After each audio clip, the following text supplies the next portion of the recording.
시청자 여러분 안녕하십니까? 용감한 토크쇼 직설 원일입니다. 10월의 증시는 그야말로 패닉이었습니다. 한 달 새 사라진 시총이 261조 원이 넘습니다. 주식이 미래 가치라는 측면에서 증시의 폭락은 한국 경제 위기론으로 확산했습니다. 고용 악화, 실업 급등, 내수 부진, 수출 부진, 총체적 난국입니다. 정부의 경제 정책에 대한 토론은 해법보다는 정쟁적 논란으로 그치기가 일쑤였습니다. 97년 외환위기, 2008년 금융위기의 트라우마가 생생한데 2018년 현재 대한민국 경제 어디로 가고 있을까요? 직설에서 긴급 진단합니다.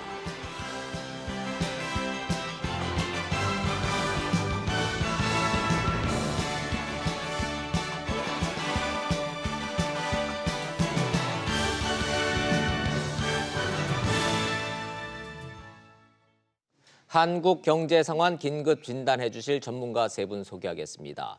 먼저 김연학 서강대 교수님, 이종우 전 IBK 투자증권 리서치 센터장님, 그리고 정철진 경제평론가님 세 분 모셨습니다. 어서 들어오십시오. 네, 안녕하세요. 본격적인 토론에 앞서서 주식시장 개장한 지 이제 1시간쯤 지났는데 지난주보다는 상황이 좀 나아졌을까 모르겠습니다. 김완진 기자가 취재하면서 전화 연결돼 있습니다. 김 기자, 현재 시황 좀 전해주시겠습니까? 네, 오전 10시 1분 현재 코스피는 전 거래일보다 14.64포인트 오른 2041.79를 나타내고 있습니다. 0.02% 하락 출발한 다음 곧바로 상승 전환하면서 강보합세를 보이고 있는데요. 시가총액 상위주 대부분 강세를 보이고 있습니다. LG화학이 호실적 발표에 7%대 강세고 삼성바이오로직스와 SK텔레콤이 각각 3%와 2%대 상승세를 보이고 있습니다. 신한지주와 셀트리온도 1% 넘게 반등 중이고요. 삼성전자는 보합, 그리고 SK하이닉스는 2% 가까이 약세입니다. 코웨이는 웅진싱크빅 피인수 결정에 따라서 17% 급락 중이고 웅진싱크빅도 5%대 강세입니다. 매도세를 이어갔던 외국인은 오늘 주식을 다시 사면서 8거래일 만에 매수세를 보이고 있는데요. 외국인은 146억 순매수, 그리고 기관은 1,427억 순매수, 그리고 개인만이 1,568억 원 가량 팔고 있습니다. 이달 들어서 외국인이 코스피 시장에서 팔아치운 주식은 3조 8천억 원, 그리고 코스닥에서 7,110억 원 정도인데요. 미중 무역 갈등이 미국 기업의 실적과 경기 둔화로 이어질 수 있는 점 등에 따라서 대외 불확실성이 커진 것으로 분석이 됩니다. 코스닥은 현재 전 거래일보다 10.16포인트 오른 673.23을 기록하고 있습니다. 코스닥 시장에서도 외국인과 기관의 매수세가 이어지고 있습니다. 원달러 환율은 서울 외환시장에서 3원 90전 내린 1138원 60전을 전에 거래 중입니다. 지금까지 SBS CNBC 김한진입니다. 네, 현재 증시 상황 전달해 드렸습니다. 그나마 좀 색깔이 빨간색으로 변했고 소폭 반등으로 시작됐다는 소식 여전히 불안합니다. 이 소식 하나 좀 더 짚고 좀 넘어가야 되겠습니다. 금융당국이 금융 안정화를 위해서 뭔가 회의를 지금 진행을 했습니다. 오늘 아침에도 열렸고요. 10시 반에는 증권사에서 여의도 회의도 또 좀 열려 있습니다. 현장 연결해 보겠습니다. 박규준 기자, 어떤 회의가 열렸고 어떤 내용인지 좀 전해 주시겠습니까? 네, 8시 30분부터 정부 서울청사에서 금융위원회 주관으로 열린 금융시장 상황 점검회의가 조금 전인 9시 50분경 끝났습니다. 코스피가 2,000선까지 무너질 수 있다는 어두운 전망이 나오면서 시장 불안정성을 차단하기 위한 긴급 회의였는데요. 김용범 부위원장은 이 자리에서 자본시장 안정화를 위해 증권 유관기관 중심으로 5천억 원 이상 규모의 자금을 조성해 운영하겠다고 했습니다. 이어 김 부위원장은 최소 2천억 원 이상의 규모의 자금을 조성해서 코스피와 코스닥 시장에 투자함으로써 증시의 안정판 역할을 강화할 것이라고 했습니다. 박 기자, 그런데 코스피가 2,000선 아래로 떨어질 가능성이 있다. 이런 전망도 제기되고 있다는데 이게 사실입니까? 네, 아직 장 초반이 현재 코스피와 코스닥 시장 모두 반등하고 있지만 아직은 안심할 수는 없는 상황입니다. 일부 증권사들은 이번 주 코스피 지수가 1960과 80선까지 내려갈 수 있다고 전망했는데요. 아무래도 2,000선 하회에 대한 언급을 금기시해왔던 그동안의 태도를 바꿔서 하회 가능성을 현실로 인정한 셈입니다. 잠시 후인 10시 30분에는 주요 증권사 사장들이 여의도 금융투자협회에 모여서 긴급 간담회를 열기로 했는데 오늘 시장 상황을 계속 지켜봐야 할 것 같습니다. 지금까지 금융위원회에서 SBS CNBC 박규준입니다. 네, 고맙습니다. 김완진 기자, 박규준 기자 현장에서 취재하시면서 전화 연결했습니다. 고맙습니다. 계속 취재해 주시고요. 자, 본격적으로 전문가 여러분들과 토론을 좀 해보겠습니다. 공포를 낳는다라는 얘기 지난주에 많이 들으셨을 텐데 뭐 블랙 위크라는 말일 정도였습니다. 전체적인 상황 보시고 현재 기자들이 전해주고 있는 현재 상황 좀 분석 좀 해보겠습니다. 정천질 평론가님한테 좀 먼저 좀 여쭤볼까요? 지난주 뭐 저희 흔히들 언론에서 블랙 위크 뭐 이렇게 좀 얘기하고 있는데 그런 얘기 나올 정도 될 뻔했죠. 그래도 미국은 그나마 좀 뭐 올랐다 내렸다 반복하는 것 같은데 어쩌면 우리는 그렇게 한결같이 떨어질 수가 있습니까? 네, 그럼에도 불구하고 뭐 미국 증시를 포함한 전 세계 증시가 참으로 좀 안타까운 뭐 그런 한 주를 보냈다 이렇게 볼 수가 있을 것 같고요. 네. 국내 증시만 따로 떼어놓고 보면 이제 10월 한 달간 코스피는 13% 넘게 이제 급락을 했고요. 코스닥은 19%가 넘는 20%에 가까운 20%죠. 급락입니다. 한 달 동안이거든요. 한 달에 5분의 1 토막 났어요. 그렇죠. 보통 우리가 한 10% 시장이 10% 이상 빠지게 되면 이제 약세장 초입이다. 그래서 이제 많이 따지죠. 그러다 15%를 완전히 제치고 더 빠지면 이제 본격 약세장 국면이다 이런 표현을 하는데 20%면요. 네. 그렇다면 이제 완전히 약세 국면으로 접어들었다라고 그럼 이제 보여지게 투매 현상이 되는 일어나고 이제 그러는 거죠. 그렇습니다. 예. 근데 아직은 기관 손절 물량이 안 나왔기 때문에 이제 여기서 앞으로의 향배가 굉장히 중요하다 이렇게 볼 수 있는데 일단 저는 크게 이제 삼각파고 뭐 이런 표현 많이 쓰고 있습니다. 삼각파고락 하시면 네. 왜 이렇게 전 세계 증시가 요동을 치냐? 첫 번째 세 가지 약재가 있는데 첫 번째 볼까요? 미중 무역 전쟁. 근데 여기서 전쟁. 하나를 더 붙여야 됩니다. 네. 미중 무역 전쟁의 장기화. 네. 이게 보니까 3월부터 시작돼서 9월까지는 어떻게 해결되겠지라고 봤는데 트럼프 또 시진핑 모두 모습이 이게 당장 끝날 것 같지 않기 때문에 오래 갈 것 같다라는 거죠. 장기화해야 되는 우려고요. 예. 두 번째가 역시 미국의 금리 인상, 금리 긴축 인상. 쇼크라고 볼 수가 있을 것 네. 같습니다. 그리고 이제 세 번째, 저기 보면 맨 마지막에 표현이 되는데 기업 펀더멘털 불신.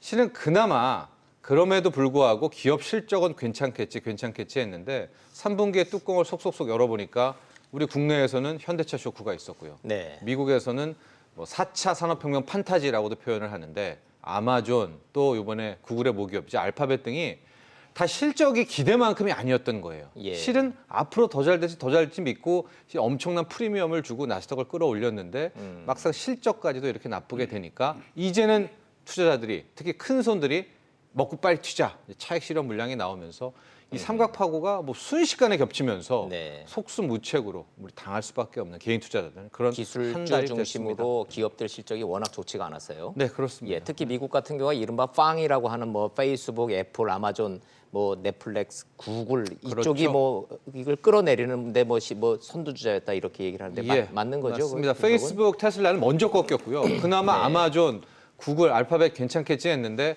아니었었습니다. 그러니까 이렇게 되니까 뭐 큰 손들 입장에서는 더 이상 네. 주식을 들고 있을 요인이 없고 이제 현금 확보에 나서게 된 것이죠. 좋습니다. 예. 제가 뭐 모두에 말씀드리기 지난 한 달 동안에 날아간 시가총액이 261조 원. 뭐 이 시가총액 뭐 올랐다 내렸다 뭐 큰 의미는 없다고는 합니다만 김연학 교수님. 네.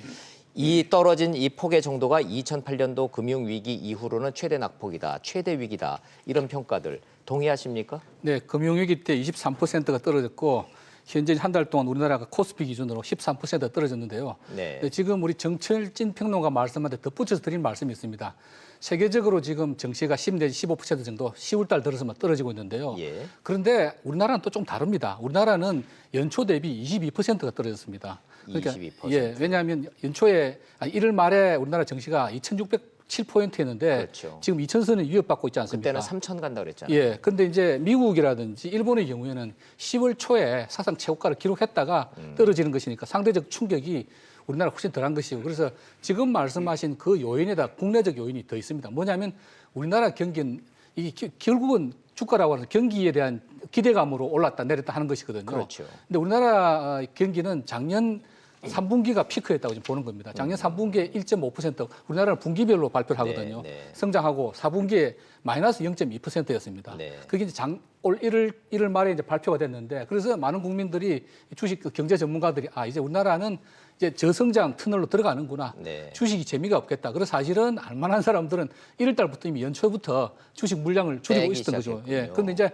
근데 이제 그다음에 이제 나타난 것이 말씀드린 그런 요소 외에도 미국의 경우에도 2분기가 피크였습니다. 네. 미국은 또 전년 동기 대비 경제 성장률을 발표를 하거든요.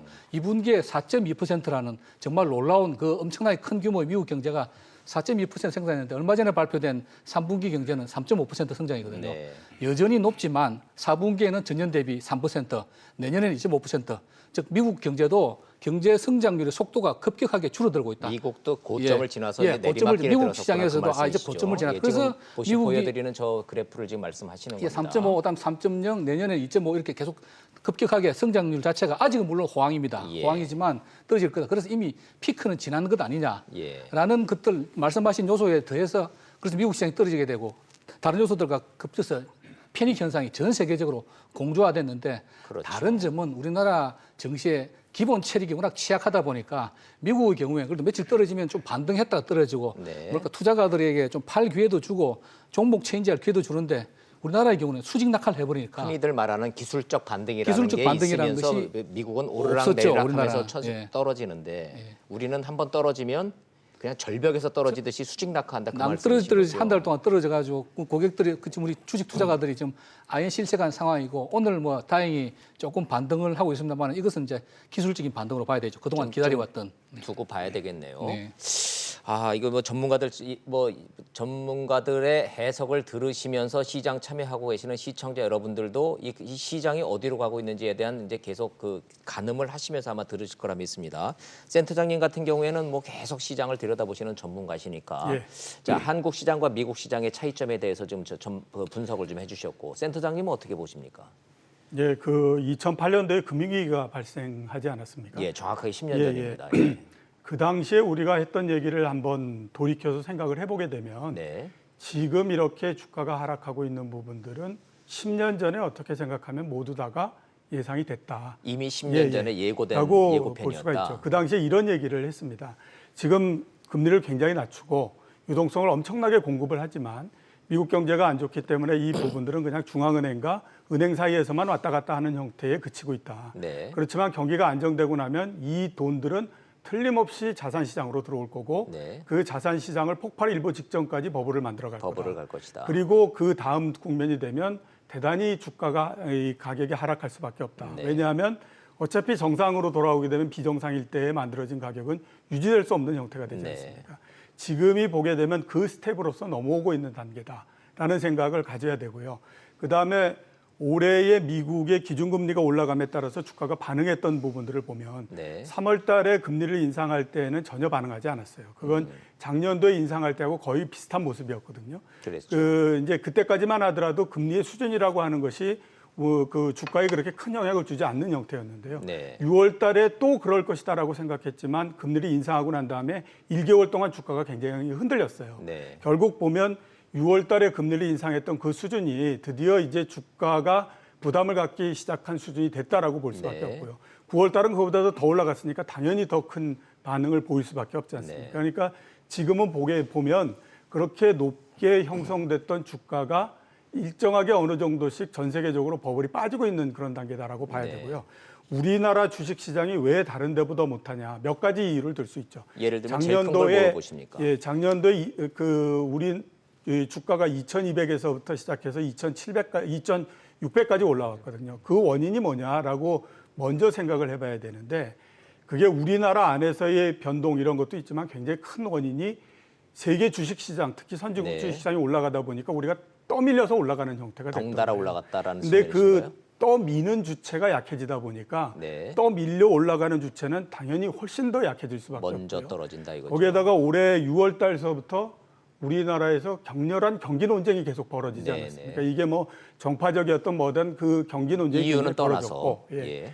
또 그 경기 논쟁이 벌어지는 과정에서 경제 지표들이 안 좋은 모양을 보이니까 야 네. 진짜로 이제 경제는 굉장히 안 좋은 거다라고 네. 생각해서 경제 심리가 급격히 얼어붙어 버렸거든요. 네. 그러니까 당연히 주식시장은 그거에 따른 영향이 굉장히 빠르게 예. 다른 데보다도 빠르게 나타날 수밖에 없다. 네. 이렇게 볼 수밖에 없는 거죠. 이종호 센터장님께서 지금 10년 주기를 롱텀으로 지금 교수님과 함께 이 주식시장 폭락에 대한 원인 분석을 좀 해주셨는데 시청자 여러분들 충분히 이해가 되셨을까 모르겠습니다. 10년 전에 미국의 금융위기가 됐고 미국이 달러를 찍었고 헬리콥터로 전 세계에다 달러를 뿌렸고 그 뒤에 미국 경제를 회복시키는 데까지 성공했고 그 뒤에 지금 달러를 회수하는 과정에서 당연히 생긴 주식과 부동산의 거품이 빠지는 과정이다라고 하는 총체적인 좀 큰 틀에서의 좀 거시적인 설명해 주셨는데 정평원은 이런 흐름에 대해서는 전문가들은 대체로 다 동의하는 이 흐름이죠. 그렇습니다. 아까 우리 이종호 센터장님 말씀을 하셨는데 딱 그 시점에 당시 저는 취재 기자였었고 네. 또 우리 이종호 센터장님을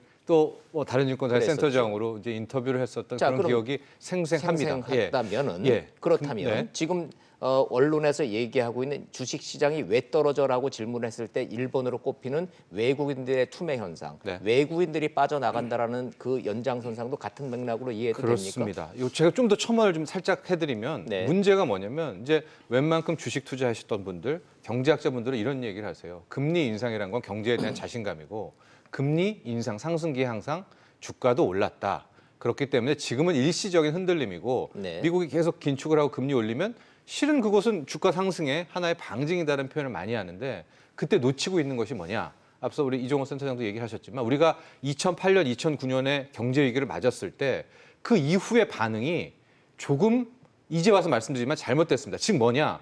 위기가 왔으면 혹독한 위기를 겪었어야 되거든요. 네. 정말 뭐 허리띠를 졸라매고 아픔을 겪었어야 되는데 당장 2009년 말에 미국에서 실시한 것이 퀀터티브 이징이라는 양적 돈 완화, 풀었죠. 예. 경제학 교과서 그 어디에도 없는 그 방법을 통해 일종 몰핀이라고 많이 표현을 하는데 네. 그때부터 3차에 걸쳐서 돈을 찍어내면서 우리가 짧은 위기 극복 구간이었단 말이죠. 예. 그러면서 이제 돈으로 여기까지 버블을 만들어 와서 지금 금리를 올리는 것은 네. 실은 엄밀히 말하면 모래성 위에 지어놨던 주상복합 아파트를 허무는 과정입니다. 그래서 지금의 금리 인상을 통한 온 충격이 과거의 금리 인상에 주가도 올랐다는 것과 전혀 다르죠. 네. 왜냐하면 지금은 우리가 돈으로 올랐기 때문에 일종의 버블이었었기 때문에 네. 지금 긴축은 그야말로 더 큰 쇼크로 다가오는 것이고요. 아까 네. 말한 외국인 자금, 이 투자 자금 역시도 이제는 빚 갚아야죠. 네. 그러니까 일단 많이 먹었다라는 생각에 바로 투매 물량을 던지고 이제 빚 갚으러 다시 미국으로 돌아가는 이제 그런 과정이기 때문에 지금 어마어마한 10월 한 달만 국내 외국인 투자가 4조 5천억 이상 순매도거든요. 네. 예, 그런 모습을 보였다 이렇게 보여집니다. 더 간다고 보십니까? 저 외국인, 외국인 매도 말씀이시죠? 현상은? 조금 더 매도를 하고 그럴 수는 있다라고 보는데요. 네. 저는 그게 그렇게 중요한 부분은 아니라고 생각합니다. 왜 그러냐면 10월 달에 외국인이 뭐 4조 5천억 원의 매도를 했다라고 얘기를 합니다. 네. 그게 우리나라 시가총액으로 따지면 0.3% 정도 되는 거거든요. 2003년, 2004년도 이럴 때에 외국인들이 우리나라 주식을 본격적으로 사들일 때 3달 동안에 걸쳐서 시가총액의 3%를 산 적도 있습니다. 네. 그러니까 시가총액의 3%면 지금 돈으로 따지면 42조를 산 거거든요. 네. 한 달에 14조를 산 거고요. 그 당시 주가를 한번 우리가 보면 그 외국인들이 매수를 하는 동안에 한 3달 동안은 주가가 올랐다가 네. 매수가 딱 끝난 시점서부터 한 달 반 사이에 주가가 제자리로 돌아옵니다. 네. 그러니까 지금 4조 5천이라고 하는 액수 자체도 네. 우리가 그냥 생각하면 이게 엄청난 많은 액수이고 뭐 이런 것 같지만 시장 전체의 크기로 봤을 때는 그렇게 크지는 않고요. 네, 살 때랑 비교해 보면 그렇죠. 지금 그렇게 공포를 가질 수준은 그렇기 아니라는 때문에 말씀이시군요. 이 그 외국인들의 매도 이런 부분들에 너무 많은 그 의미를 부여하고 이러는 것은 네. 오히려 시장을 판단하고 하는 데에서 상당히 오류를 범할 가능성이 있다. 그러니까 그렇군요. 그냥 보는 대로 판단하자. 그렇군요. 자, 예. 그럼에도 불구하고 사실은 외국인 매도가 물론 근본적인 그 이유는 이종우 센터장님이랑 의견을 같이 하지만 외국인 매도가 우리나라 주식에 굉장히 큰 영향을 미치는 건 사실이거든요. 왜냐하면 네. 우리나라 아까 정시 체력이 취약하다고 그랬는데 거래량을 살펴보면 네. 때에 따라서 흐름이 있지만 우리나라는 일단 개인 투자자 거래 비중이 지나치게 높습니다. 65%거든요. 개미가 너무 많다는 뜻이에요. 외국의 경우에는 개미 통계도 안 잡혀 미국 같은 경우는 그렇죠. 거의 없기 때문에. 예, 다 근데 기관 투자자니까. 개미는 시장을 네. 주도할 수 있는 사람들이 아니에요. 그렇죠. 그냥 따라가는 거죠. 네. 그다음에 이제 외국인 투자가 한 20%, 국내 기관 투자가 한 15% 정도 됩니다. 이건 아주 끔찍한 이야기거든요. 네. 외국인들의 움직임에 따라서 국내의 기관 투자가들이 외국인 60, 70%를 가지고 그 시장을 그 움직이고 또 특히 이제 대개 외국의 이제 기관 투자가라는 건 연기금, 그렇죠. 배당 수입을 노리고 해서 아주 장기적이고 가치 투자를 하는데 우리나라 기관 투자가들 연기금의 비중이 상대적으로 좀 네. 적고 우리는 정보에 따라 움직여요. 전체의 예. 비중도 15%밖에 안 되다 보니까 외국인들이 뭐 들어올 때는 밀물듯이 들어오지만 또 나갈 때는 상대적으로 그 영향이 마지널하게 굉장히 크게 미치는 예. 특히 지금은 말씀하신 여러 요인들 한국이 계속 환율은 오르고 있죠. 네. 경기 전망은 오히려 경기는 미국보다 더 나쁘죠. 예. 게다가 미국에서 계속 금리를 인상하고 한국보다 오히려 미국 금리가 높죠. 네. 이런 여러 가지 요인들 때문에 사실은 외국인 지분이 단기적으로 봤을 때는 네. 한국에 머물고 있을 이유가 없는 거죠. 그래서 외국인 투자 지분이 물론 전체 물량은 얼마 안 되지만 이 0. 몇 프로 움직이는 것들이 단기적으로 시장에 굉장히 큰 쇼크를 줄 수 있고 지금 10월 한 달 동안 빠진 거의 가장 큰 원인은 외국인 투자가의 집중 매도라고 봐도 됩니다. 저는 그렇게 생각합니다. 네, 맞습니다. 김연학 교수님하고 세 분이 이 외국인 매도에 대한 설명을 좀 해주시는 것에서 저희가 준비한 그래프가 좀 하나 있습니다. 개인 투자자들의 신용도라는 게 있는데요. 이른바 빚내서 주식 투자한 사람들의 숫자와 액수를 나타내는 금융 신용 거래자 잔액 추이라는 게 있습니다. 저게요. 지금 이 방송을 보시거나 매일 직장에 앉아서 컴퓨터 들여다보고 계시는 이른바 월급쟁이 개미 투자자들이 저 그래프 보면 끔찍한 거예요, 지금. 잘 보시면요. 갑자기 11조 원 넘은 숫자에서부터 저 수직 절벽으로 떨어지는 저 시점 있지 않습니까? 네. 총평론가님. 네, 저기 2조 원 정도가 반대 매매가 나갔다 이렇게 보여지는데요. 좀 쉽게 설명을 해드리면 우리가 주식 투자했을 때 내 돈으로만 할 수도 있지만은요. 예. 미수라고 해서 일단은 신용거래도 가능하고 최근에 가장 많은 트렌드는 이제 스탁론이라는 겁니다. 이제 주식 증권사는 주식담보대출이고 예. 이런저런 저축은행에서 스탁론이라고 해서 자신의 뭐 주식을 일단 담보로 해서 더 레버리지를 더 많은 돈을 끌어 쓰는 건데 저기는 지금 신용거래 융자가 12조 정도로 나왔지만 예. 스탁론, 주식담보대출까지 합치면 이제 30조 원 정도의 아이고. 규모다라고 볼 수가 있습니다. 근데 이게 예. 문제가 뭐냐면 한 15% 정도까지가 손실이 나면 자동적으로 그 다음 날 거래일에 하한가로 반대 매매를 내보내는 거예요. 자동으로 팔려요. 예, 그러니까 개인도 터지만 시장도 왜곡이 되거든요. 그렇죠. 예, 그래서 저 빚내서 투자하는 부분이 굉장히 위험한 그런 단계인데 물론 개인들은 물 타면서 일단 저게 반대 매매가 나가게 되는 15%를 막을 수가 있겠죠. 예. 근데 지금 상황은 타다 더 이상 실탄도 없으면서 이제 저 신용 빚 거래 한 30조 원이 합쳐서 폭탄이 터질 수가 있는데 저는 그래서 아까 그 외국인 매도에 대한 그 위험성에 네. 조금 더 덧붙이고 싶은 게 4조 5천억이라는 규모는 크지 않고 당장 매수로 바뀔 수가 있지만 네. 저는 걱정이 왜곡입니다. 왜냐하면 저걸 다 보고 있거든요. 네. 외국인 뭐 공매도 세력이든 파생해서 뭐 숏 포지션, 선물 매도고 다 이런 세력들이 보고 있습니다. 그럼 결국 이 사람들은 어떤 생각을 할까? 저 물량을 터트리고 싶어 할 거예요. 반대 매매를 터트려서 네. 더 왜곡을 시켜서 그러니까 4조 5천억으로 한 달에 코스닥을 20% 밀었는데 네. 만약에 11월에 한 6조를 내가 물량을 던지면 뭐 더 많이 끌어내리면서 네. 반대급부들 가령 공매도라든가 파생을 통해서 얻는 게 있다면 분명히 왜곡으로 치고 들어올 수가 있기 떨어질 때문에 것이 불보듯 뻔하고 공식이니까 예. 그렇게 되면. 그리고 우리나라는 더 큰 문제가 개인의 저 신용 물량이 터지면 그 다음 나올 게 이제 기관 로스컨 물량입니다. 그렇죠. 이게 연수해 보니까 한 10%만 터지면 빠지면 될 거를 25%, 30%까지 터질 수 있는 왜곡이 있어서 이 외국인 투자자들의 집중 매도가 이게 굉장히 우리에겐 좀 안타까운 예. 이제 그런 상황이 될 수밖에 없죠. 그럼 이 외국인들이 사고 파는 거는 어찌됐든 주식시장에 들어와서 자연스러운 현상인데 우리는 거기에 취약한 개인 투자자들이 비중이 너무 많다라고들 말씀들 하시니까 전문가시니까 도대체 이 선진국하고 비교했을 때 얼마나 우리 개인 투자자 비중이 높기 때문에 저희는 더 취약하다고 보시는 건가요? 예, 제가 통계를 봤더니 일본의 경우에는 한 20% 정도로 개인 추정이 투자자고. 개인 투자가들이 예. 80%가 기관 투자가 물론 이제 일본의 경우에도 외국인 투자가 있겠지만 아마 절반 이상이 국내 자본이 많으니까요. 예. 근데 우리나라의 경우 아까 말씀드렸다시피 65%가 거래 물량의 개인 투자 예. 65%를 거래 65%나 국내 개인 기관 물량이에요. 투자가들 중심을 잡아야 국내 기관 투자가들은 15%밖에 안 밖에 됩니다. 안 되고. 예. 그리고 외국 기관 투자가가 20%, 국내가 15%라고 하는 건 외국인들은 언제든지 떠날 수 있는 뭐 물론 좋을 때도 들어오겠지만 네, 네. 그래서 시장의 변동성이 그만큼 커질 수 있다는 것이고요. 제가 통계를 찾아봤는데 뭐 이종우 센터장님께서 아시면 좀 가르쳐 주십시오. 미국이나 영국의 경우에는 개인 투자가들이 사모펀드나 이런 형태들한테 직접 투자하는 예, 간접 경우는 투자로 다 굉장히 들어간다 이거죠. 미미하기 때문에 예. 통계를 따로 잡지를 않고 있더라고요. 그래서 예. 그만큼 우리나라가 개인 투자가 많다는 취약하고 특히 이런 장소에서는 또 공포를 먹고 투매를 하게 되고 변동성이 그만큼 크기 때문에 단기간에 더 많이 떨어지게 된 요인이 됐다고 생각됩니다. 센터장님 그 한 말씀 좀 더 추가 설명 좀 부탁드리겠습니다. 개인 투자자 비중이 높은 것이 그렇게 시장이 그렇게 취약하다는 의미입니까? 꼭 뭐 취약하다라고 볼 수는 없는데 시장별로 그다음에 또 뭐 해당 업종별로 이렇게 봤을 때는 위험도가 굉장히 커질 수 있는 부분들이 있다라고 봐야 되죠. 그러니까 예를 들어서 보게 되면 그 개인 투자자들이 많이 투자하는 곳이 거래소도 있지만 역시 이제 코스닥 쪽이 있고요. 네. 그다음에 이제 코스닥에서 바이오 주식 이런 것들을 굉장히 많이 투자를 합니다. 그렇게 되다 보면 이제 그쪽에 많은 신용이나 이런 것들이 만들어질 가능성이 높고요. 그게 올라갈 때는 이제 좋지만, 굉장히 뭐 예. 좋지만 떨어질 때는 반대로 굉장히 속도를 높여주는 그런 그 부분들이 되거든요. 네. 그래서 최근까지 우리가 한번 이렇게 보면 거래소가 떨어지는 것보다 코스닥이 떨어지는 것이 훨씬 더 크게 진행이 되고 있고요. 네.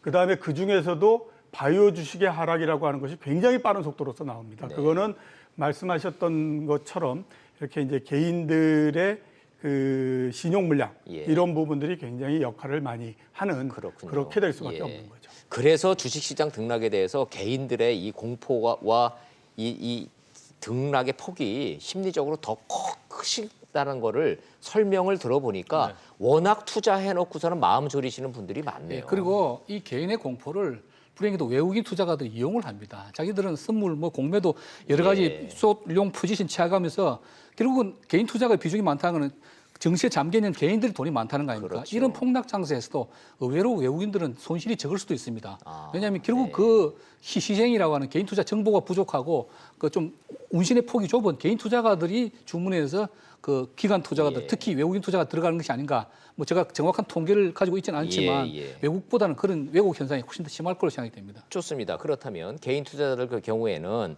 돈을 증시에 넣어놓고선 이렇게 가슴 졸이고선 이런 블랙 위크를 지금 다 지금 온전히 겪다 보니 정부가 뭐 하고 있느냐라고 얘기하는데 사실은 주식 투자해놓고 정부가 뭐 하고 있느냐라고 하는 게 좀 어폐가 있기는 있습니다만은 요 질문은 제가 사전에 미리 받아놓은 질문이라 좀 드려보겠습니다. 왜 유독 한국만 더 떨어지냐 이겁니다. 신흥국 주식 중에 그나마 상대적으로 안전 자산 아니었느냐 한국은 다른 이 신흥국들에 비해서는 우리는 그래도 탄탄하고 제조업 기반이 좋고 한국 경제 안전하고 남북 관계도 잘 되고 있는데 왜 제일 많이 떨어지느냐 이건 설명이 안 되지 않느냐 이런 질문들을 많이 하세요 시장에서는 혹시 분석 가능하십니까?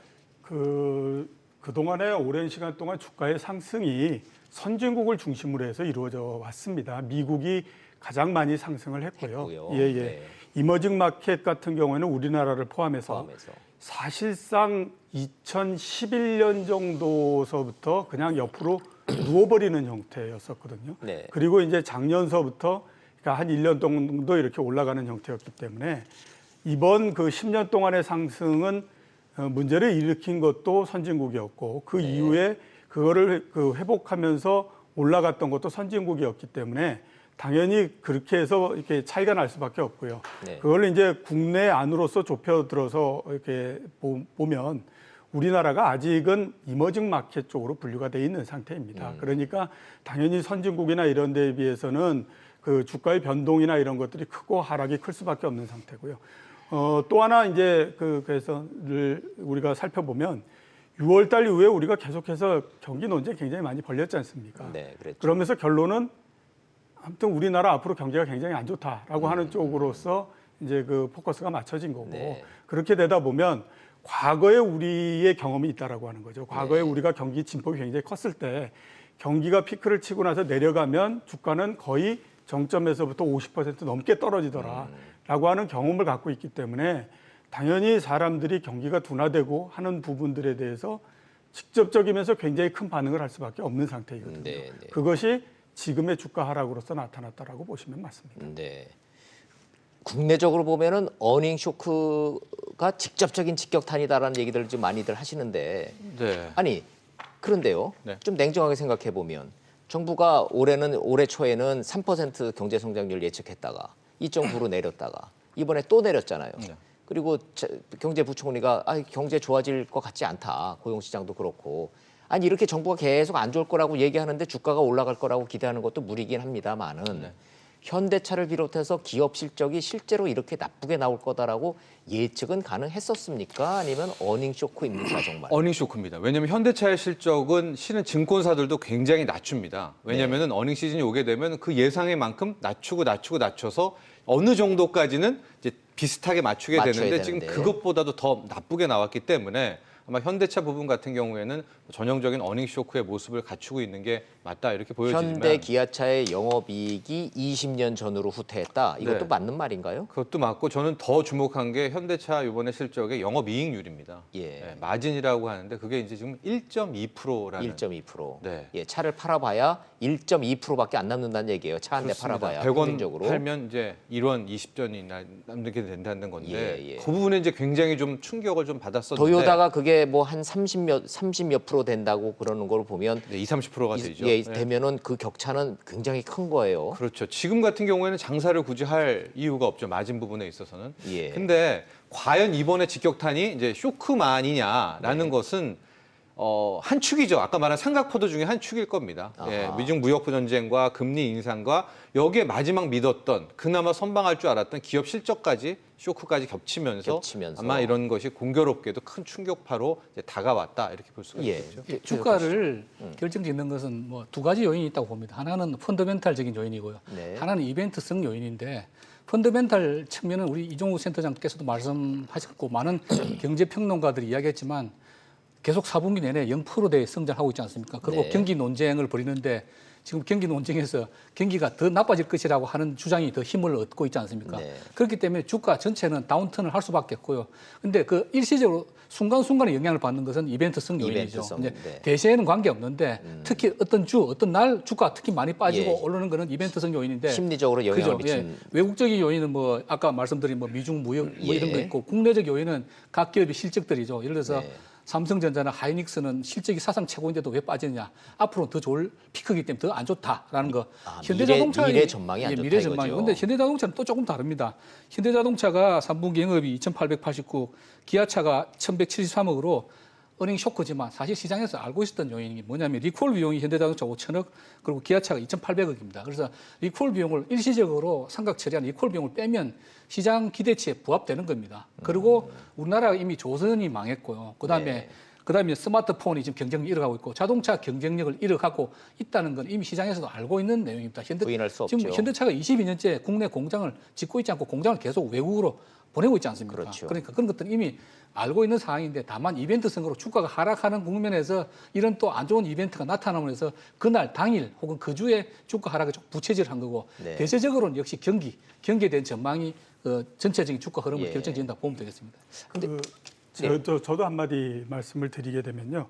주가하고 경기하고 실적하고 이거 이제 사이의 관계를 보면 그 주가가 제일 먼저 움직이고요. 네. 그 다음에 경제 변수가 움직이고 맨 마지막에 기업 실적이 움직이는 순서로서 항상 움직입니다. 아하. 자, 이번에 한번 보면 주가가 1월 달에 피크를 치고 내려오기 시작했죠. 네. 그 다음에 6월 정도서부터 국내 경제가 안 좋을 거다라는 생각이 이제 들었고요. 네. 근데 3분기 제일 처음에 이익을 누가 발표했냐면 삼성전자와 LG전자 이런 데가 발표를 했어요. 네. 근데 그때까지만 하더라도 아 이게 생각보다도 훨씬 더 좋네 이런 생각을 하게 된 거죠. 그러니까 3분기는 이대로 넘어갈 수 있겠구나. 아직까지는 네. 우리 경기에 우리 기업들의 기업 실적이 그렇게 나쁘진 않을 것 같다라고 했는데 네. 그게 현대차나 이런 게 나오면서 결정적으로 이제 그게 아니다.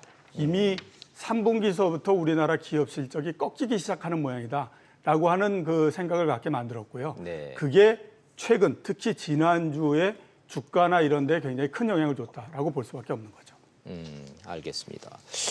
아이 뭐 얘기를 들어보면은 좋은 얘기는 좀 하나도 없고 결국은 안 좋다 안 좋다는 얘기는 이미 올 초부터 나왔는데 그것이 반영된 게 주가가 먼저 반영된다라는 이 얘기인즉슨 기업들 실적 나빠진 게 실적이 나빠져서 주가가 떨어지는 게 아니라 이미 주가에 반영돼 왔고 그 후속적인 결과로 지금 나오는 거다 이런 말씀들이시로 지금 이해가 좀 되고 있습니다.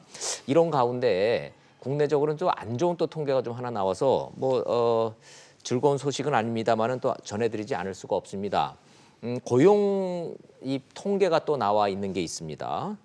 장기 실업자가 15만 명으로 늘었다고 하는데요. 장기 실업자는 뭐고 외환 위기 이후에 최악이라고 하는 이 수치는 도대체 얼마나 이게 고용 상황이 안 좋은 거고 실업이 많다는 얘기인지 실업 얘기도 좀 한번 해보겠습니다. 한번 영상 보시고 이야기 다시 나눠가도록 하겠습니다.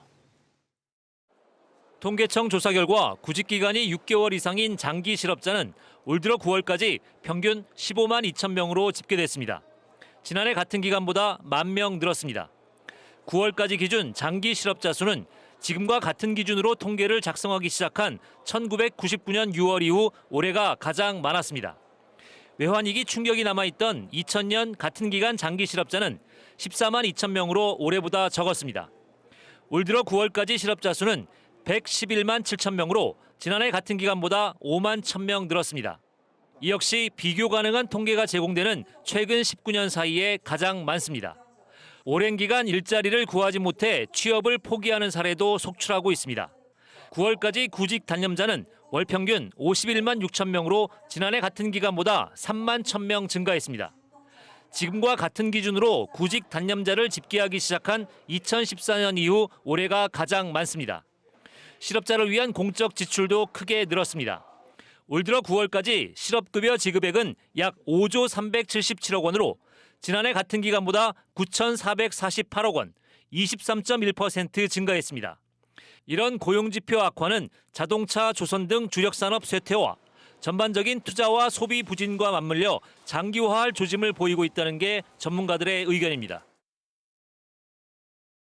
정천질 평론가님의 좀 해석부터 좀 듣고선 시작을 해봐야 되겠습니다. 정 평론가님, 정부는 고용의 질은 계속 좋아지고 있다라고 얘기를 했는데 지금 통계청 발표 내용을 저도 유심히 들어봤습니다만은 기자의 보도 내용을 보면 어느 구석에서도 고용의 질이 좋아진 것 같지 않고 오히려 더 숫자가 더 늘어나는 것 같아요, 실업이. 그렇습니다. 전반적으로 일단 고용 시장은 굉장히 안 좋은 국면으로 빠져들고 있다. 이렇게 정의를 내려볼 수가 있을 것 같은데요. 굳이 좀 어떻게 좋게 해석해서 이런 거는 좀 좋다 이렇게 해석할 대목이 없는 겁니까? 아마 정부에서는 그러니까 질적 부분이라고 해서 이런 부분이 있죠. 같은 소상공인 분들 중에서도 1인 소상공인 분들 같은 경우에는 어쨌든 뭐 폐업을 해가지고 나갔지만 직원을 두는 소상공인들 적어도 그분들의 숫자는 이제 늘었다. 이제 그것이 질적으로는 좋아졌다는 것의 방증이었었고 정부는 그렇게 설명을 하고 있는데 네. 뭐 저희는 이제 그만하시자고요. 왜냐하면 그 얘기 나갈 때마다 네. 항의 전화들 많이 하세요. 그래서 예. 일단 오늘 나온 것들을 보면은요, 우리가 예. 장기 실업자라고 할 때 보통 이제 6개월간 구직 활동을 했는데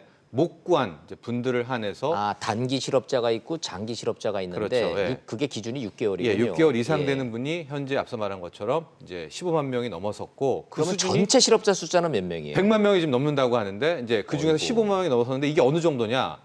18년 전이죠. 99년 말, 2000년 초반. 왜냐하면 그럼 이게 IMF 직후잖아요. 예, 직후 때와 장기 실업자 수가 이제 맞먹는다라는 것이고요. 또 하나는 지금 저기 이제 102만 명, 110만 명 저렇게 나오고는 있는데 네.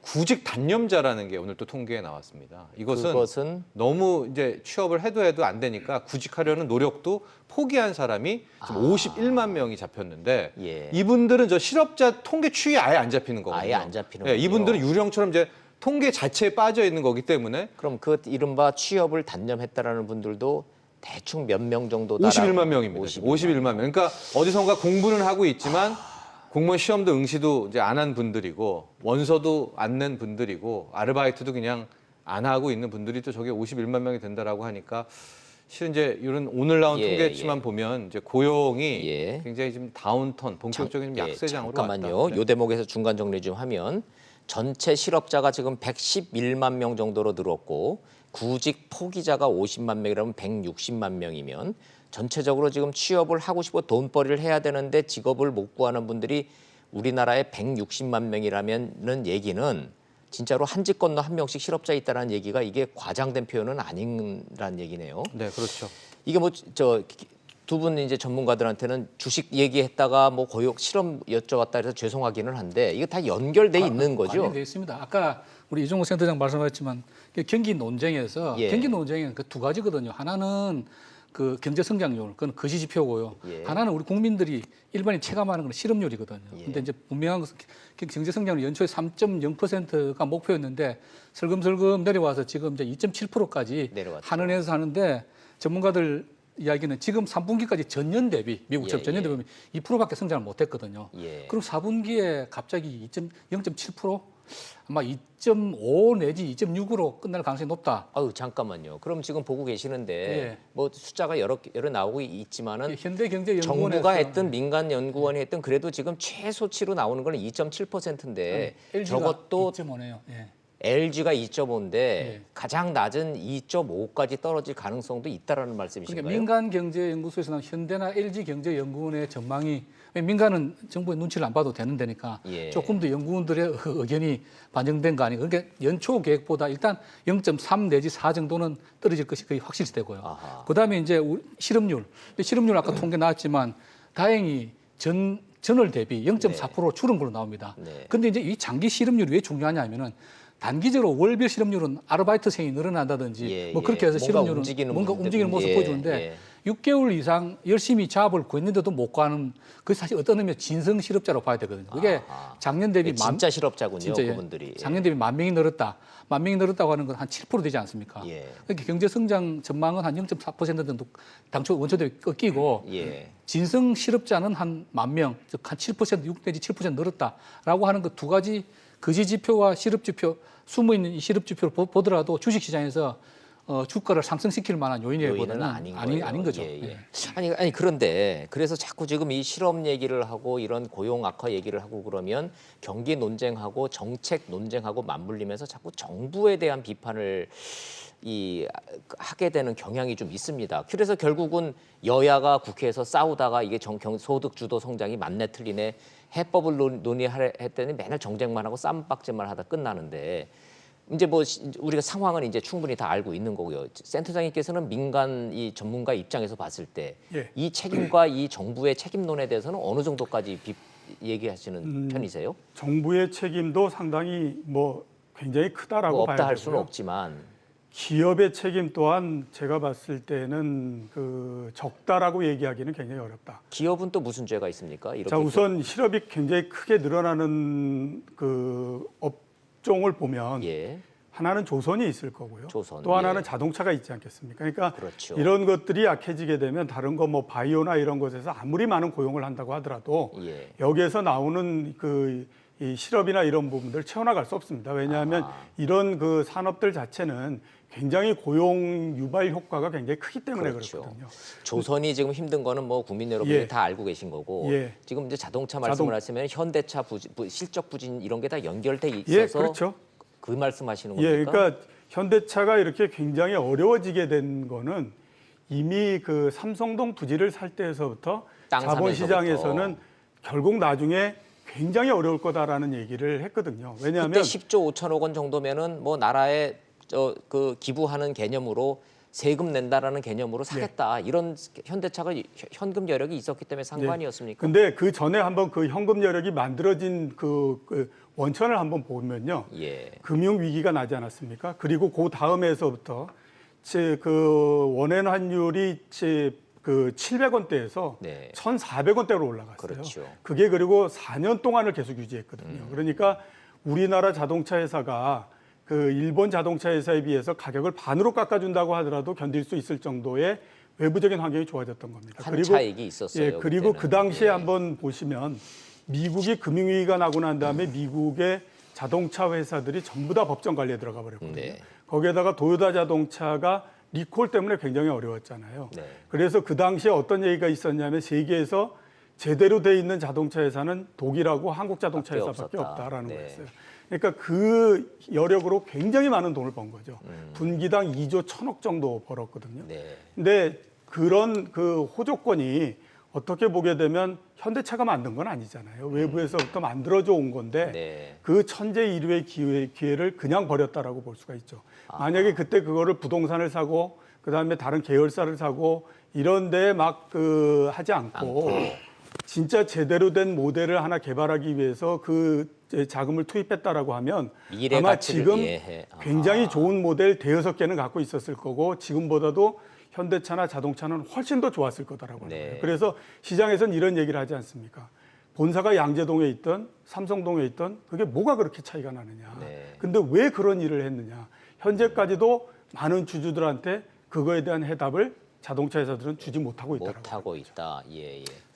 저도 뭐 예. 그 의견에 좀 동의를 하는 편인데요. 지금 예. 경기가 안 좋다 보니까 이게 뭐 정부 정책이 잘못됐다는 식으로 막 비판하고 있지 않습니까? 네. 물론 뭐 정부도 칭찬받기는 어렵지만 이런 경기 부양책으로 정부가 쓸 수 있는 정책은 기본적으로 두 가지거든요. 하나는 통화 정책이고 하나는 재정 정책입니다. 근데 네. 통화 정책은 아시다시피 미국이 저렇게 금리를 급격하게 올리는데 우리가 무슨 방법이 양적 없어요. 완화를 할 수 예. 오히려 이제 금리 인상 속도를 오히려 미국 안 따라가고 지금 버티고 있지 않습니까? 네. 그러니까 어느 정도 통화 정책은 하고 있다고 보고요. 재정 정책도 사실 지금 문재인 정부 들어와서 굉장히 재정 확대 정책을 하고 있습니다. 하고 있죠. 예. 지금 이제 비판이 많은 것이 소득 주도 성장인데 저는 네. 그걸 소득 주도 성장 정책이라고 표현해서 그렇지 그걸 복지 정책이라고 바꾸면은 사실은 우리나라 복지 수준이 OECD 국가의 절반 정도 평균 절반 정도밖에 안 되기 때문에 복지 수준을 늘려가는 것은 맞다고 봅니다. 네. 다만 그런 것이 이제 성장이라는 이름을 붙였는데 성장은 안 되고 있는 상황이다 보니까 그 장명 때문에 네. 욕을 먹고 있는 것이고 사실 정부가 나름대로는 저는 최선을 다하고 있다고 봅니다. 다만 그걸 잘하고 있는지는 그건 또 다른 판단의 문제고요. 네, 최선을 다하는 거하고 잘하는 거하고 네, 또 조금 다른 국민들 이슈니까요. 입장에서 보면 다른 얘기는 근데 하죠. 우리 이 센터장님 말씀대로 기업은 잘했느냐? 예. 제가 보면 모든 걸 정부 탓으로 돌리고 사실은 좀 글로벌 경기가 지금 이제 다운턴으로 가고 있는데 현대자동차 예를 들었지만 그러면 우리 한진그룹 같은 경우는 잘했느냐? 예. 뭐 다른 이유로 또 욕을 먹고 있긴 하지만 네네. 그 우리나라가 재벌 체제인데 재벌 오너들의 행태가 이런 경제 위기 상황에 대해서 정말 그 주주들 위하고 산업 발전을 위해서 최선의 노력을 다하고 있느냐? 네. 그렇지 않다고 보거든요. 그런 여전히 자기 사익만 채우고 불법 행위를 많이 저지르고 있단 말이죠. 그래서 실제로 뭐 경기 회복의 주체는 정부가 아니고 정부는 정책으로 말할 따름이고 네. 현재 할 수 있는 정책은 지금 어려운 여건 속에 정부는 웬만큼은 저는 하고 있다고 보고요. 특히 이제 경기 부양이 필요한 경우는 유류세도 인하하고 하지 않았으면 저는 그런 건 네. 잘했다고 보거든요. 네. 뭐 자동차세 인하 이런 것들 나름대로는 최선을 다하고 있는데 이 기업들이 자꾸 정부 정책만 비판하지 말고 그리고 사실 정부가 기업을 뭐 못하게 한 것도 사실 별로 없습니다. 뭐 일부 언론에서는 정부 정책을 많이 비판하고 있지만 기업들이 뭐 투자를 못하게 했습니까? 못하게 한 건 없거든요. 그렇다 한다면 기업들이 나서서 오히려 적극적으로 뭐 정부 규제 완화를 요구하고 네. 뭐 이런 식으로 해서 경제 회복의 주체가 돼야 네. 된다. 그런 면에서는 예. 동의를 합니다. 기업들도 미래를 준비하고 위기에 대처하는 그런 방식에 있어서 문제가 있었다라는 지금 날카로운 지적으로 좀 이해가 좀 되고 있는데 요 얘기는 전문가와 교수님 입장으로서 기업에 대해서 쓴소리를 좀 하고 있는데 솔직히 말씀드리면 요즘 같은 분위기에서는 정부 정책 비판하기는 쉬워도 기업들 비판하기는 쉽지가 않은데 요거는 좀 반론 차원에서 한 발짝 좀 한번 좀 더 들어가 보겠습니다. 경제평론가 입장에서 정평론가님 입장에서는 이 지적에 대해서요. 기업들은 어떤 논리로 항변을 좀 하나요? 항변을 현재 뭐 특별히 하고 있지는 오히려 않고요. 기업들은 문재인 정부 들어서 반기업 정서와 이 강성 노조 문제, 친노동 정책, 반기업 정책 때문에 투자를 못했고 우리가 힘들어졌다 이런 볼멘 소리들 하고 있는 건 사실 아닙니까? 그런데 이제 볼멘 소리를 하지 않고 제가 봤을 때는 그냥 행동으로 보이는 것 같습니다. 즉 뭐냐면 네. 최근에 가장 나쁜 지표 중에 하나가 설비 투자 부분인데 네, 이게 설비 투자 계속 줄어들고 있잖아요. 계속 지금 몇 개월 연속 마이너스입니다. 순폭 감을 하고 있는데 IMF 때보다도 더 나쁜 네. 최장기 설비 투자 마이너스. 즉 기업들이 지금 투자를 급격하게 줄이고 있거든요. 네. 그러니까 당연히 지금도 고용이 안 좋지만 이런 상황이라면 앞으로 몇 개월 후에 고용은 더 안 좋을 수밖에 없는데 지금 기업들 같은 경우에는 제가 봤을 때 뭐 볼멘 소리를 한다거나 뭐 규제 완화를 한다거나 아예 이런 차원도 아니라 막 그냥 아예 그냥 지갑을 닫아버리는 이런 행동주의로 나가고 있기 때문에 저는 어느 순간에서는 정부와 기업들이 한 테이블에 앉아서 한 번의 어떤 접점은 분명히 필요하다 이렇게 보고 있습니다. 왜냐하면 이게 좀 커뮤니케이션이 되고 있는 그런 구조는 그래요? 아닌 것 같거든요. 자, 네. 그렇다면 얘기들 꺼내신 김에 중간자적인 시청자 입장에서 제가 그럼 이 질문을 좀 한번 좀 드려보겠습니다. 이 모든 총체적인 경제 위기의 책임이 정부 책임이냐 기업 책임이냐를 따지자는 것이 아니고 그 불가능한 논쟁이 아니고요. 어찌됐든 정부도 범정부적으로 노력을 해야 되는데 뭔가 좀 부족한 것 같고 기업들도 미래를 준비해야 되는데 뭔가 좀 첫 단추가 잘못 껴진 것 같고 해법이 뭘까요? 어디서부터 어떻게 해야 되는지에 대해서 전문가들이라도 좀 조언을 좀 해야 되지 않겠습니까?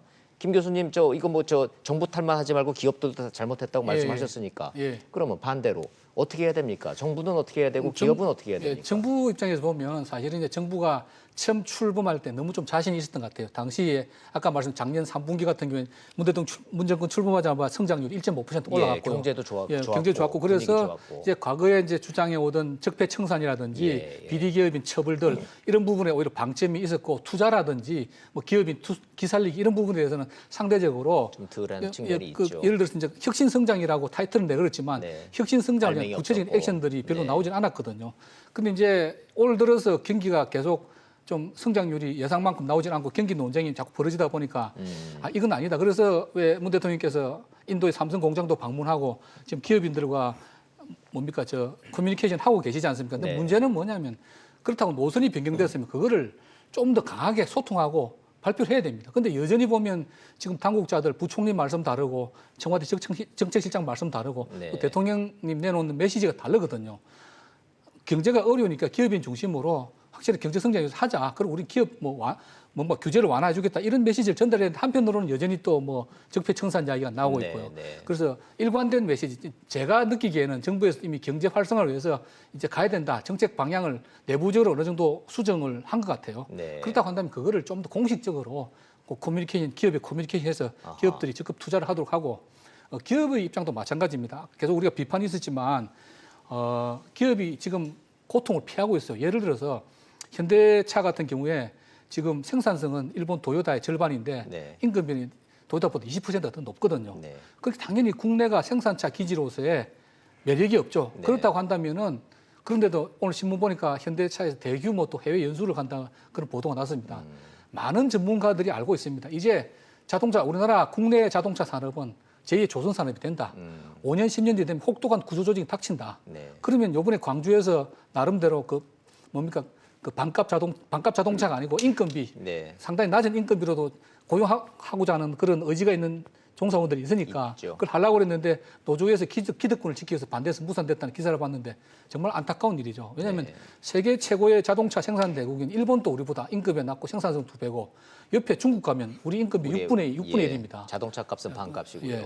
그러니까 우리가 이 시점에서 물론 노조도 양보를 해야 되고 사측에서도 좀 더 노조 눈치만 볼 것이 아니라 이런 예. 사회적 공감대와 이 공론화의 장 자체가 없는 게 문제 같아요. 그러니까 서로 본질을 예, 회피하죠. 정부도 내부적으로 말씀대로라면은 어떤 경제 정책의 기본적인 방향이 지금 바뀌었다면 그 정확한 메시지를 줘야 되는데 그런 얘기는 전혀 없지 않습니까? 지금? 조금씩 나오고 있는데 말씀들이 다 다른 거죠. 네, 그러니까 얘기가 좀 다르니까 메시지를 시장을 헷갈려 이제 하는 거고. 조금은 기업 친화적이고 시장 친화적인 메시지로 통일해서 전달했으면 좋겠다고 하는 거고요. 네. 기업도 이제 한국 GM도 마찬가지고 서로 아픈 그 고양이 목에 방울을 안 달라고 그러는데 이제 방울 달지 않으면 고양이가 죽게 생겼거든요. 다 죽게 생겼다 이거죠. 그래서 예. 이제 뭔가 아픈 이야기, 솔직한 이야기를 터놓고 사회적 대타협을 위해서 좀 해야 된다. 되는 시점이라고 생각됩니다. 이 센터장님은 어떤 의견이신가요? 예, 그 정부는 제가 생각할 때 정부가 여태까지 우리나라의 산업이나 이런 걸 직접적으로 뛰어들어서 뭘 한 것 중에 제일 성공한 데가 아마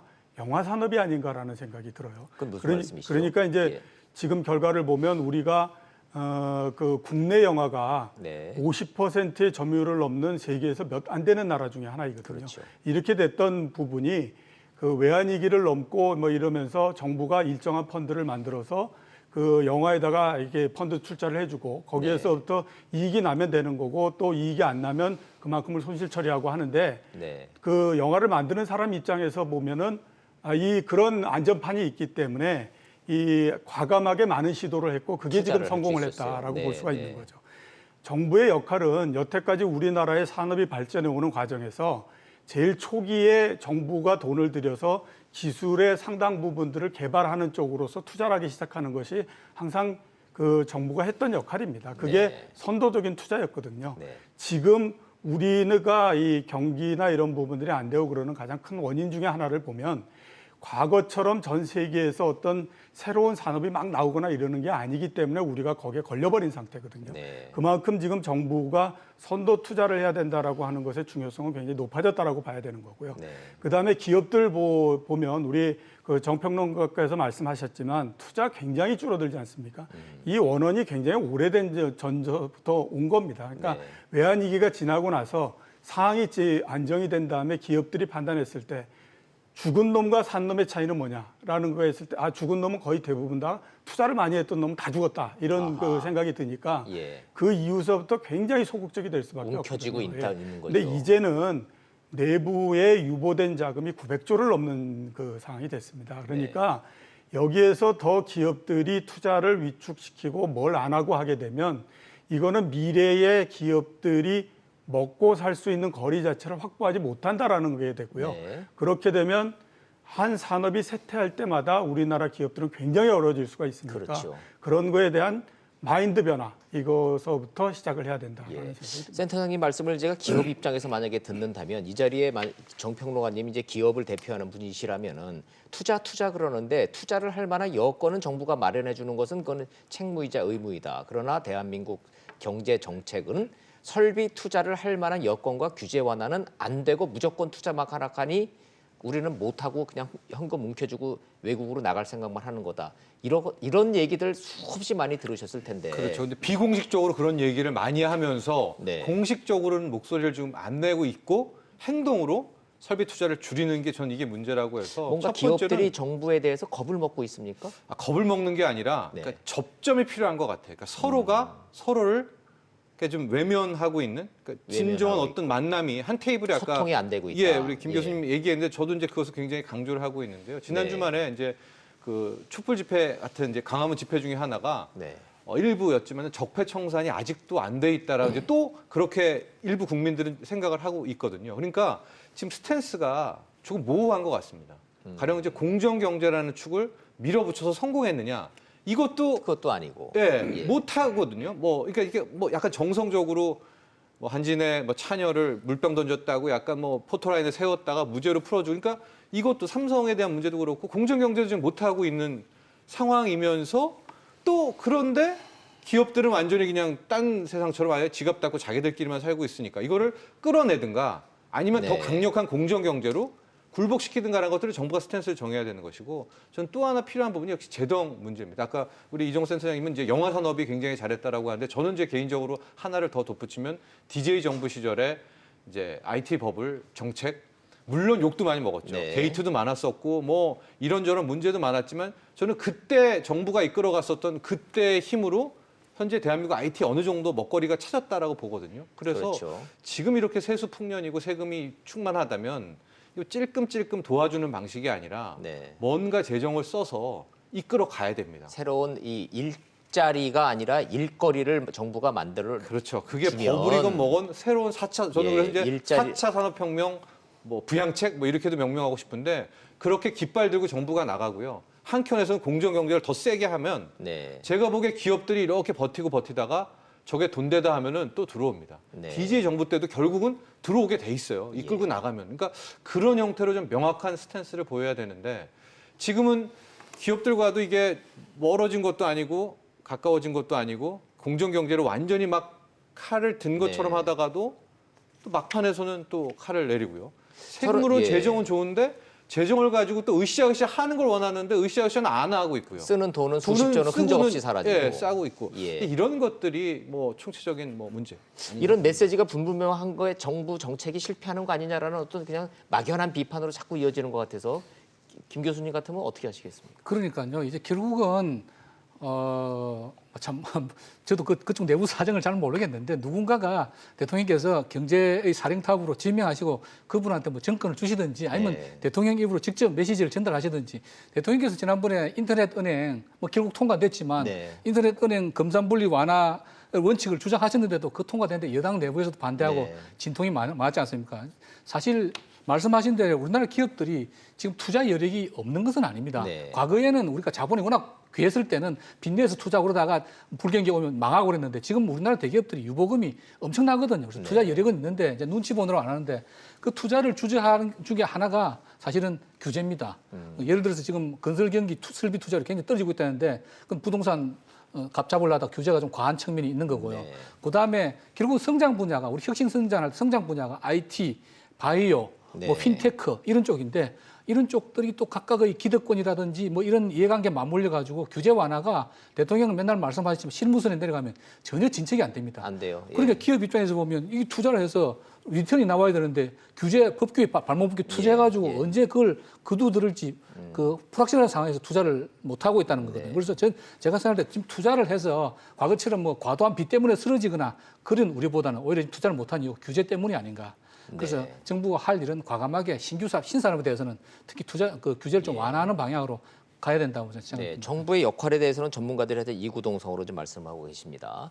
시간이 다 돼서 저희가 그 이종우 센터장님 마지막 말씀 듣기 전에 정준실 평론가님 제가 좀 시간을 좀 드릴 테니까 지금 시청자들이 관심을 가지실 테니까 11시 현재 기준으로 해서 네. 시황 어떻게 됐는지 좀 살펴봐 주시고 네. 말씀 듣고 그리고 다시 설명 좀 드리도록 하겠습니다. 약간 지금 다시 소폭 하락으로 좀 이렇게 그 화살표가 꺾인 거 아닌가 싶기는 합니다. 네, 기술적 반등이 오전에 나왔는데요. 네. 이제 기술적 반등이 나왔던 부분은 외국인들의 순매수가 나왔던 것 같은데 코스피는 지금 외국인들이 이제 순매도로 돌아서면서 관련해서 좀 낙폭이 점점 좀 커지고 있다. 그러네요. 예, 코스닥 같은 경우에는 개인들이 아마 지금 1,200억 넘게 순매도를 나서는 걸로 봐서는 일부 손절 물량들도 나오면서 현재 코스닥이 한 0.84% 급락하고 있는 데는 개인들이 아마 이제 더는 못 버티고 빠져나가는 듯 그런 모습이 보인다. 그러니까 그렇군요. 코스피와 예. 코스닥이 지금 수급 측면에서는 조금 다른 모습을 보이고는 있는데 좀 안타까운 것이 오늘 정도는 기술적 반등이 한 2, 3일 정도 나와서 일부 개인들을 좀 탈출할 기회를 줘야 될 것 같은데 조금 약간 이제 후반도 봐야 되겠지만 그러네요. 그런 예. 모습입니다. 이종우 센터장님은 금융 전문가로서 지금 상황 예측하면서 개인들한테 조언하신다면 예. 어떤 말씀 좀 해주실 것 같아요? 세상에서 주식시장에서 제일 큰 호재는 가격이 많이 떨어졌다라고 하는 겁니다. 그러니까 그 어떤 악재가 나온다고 하더라도 네. 가격이 굉장히 떨어진 거를 이기지 못하거든요. 예를 들어서 보면 네. 우리가 외환위기가 나고 난 다음에 주가 굉장히 많이 떨어졌지 않습니까? 네.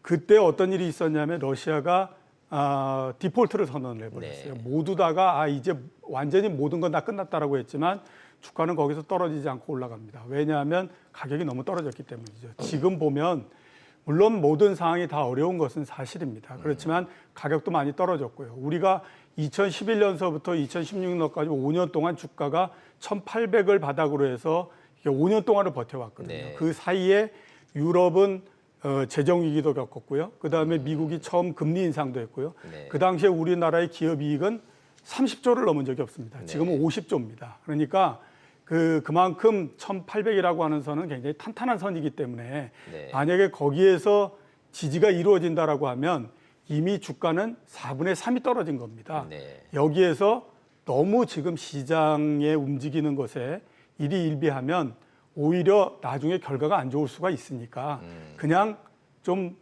버티시는 것도 좋습니다. 제가 너무 공포에 예. 휩싸이지 말고 좀 차분히 좀 지켜보라는 제가 말씀이시군요. 투자에 제 나름대로의 철학을 갖고 철학으로서 말씀드릴 수 있는 게 네.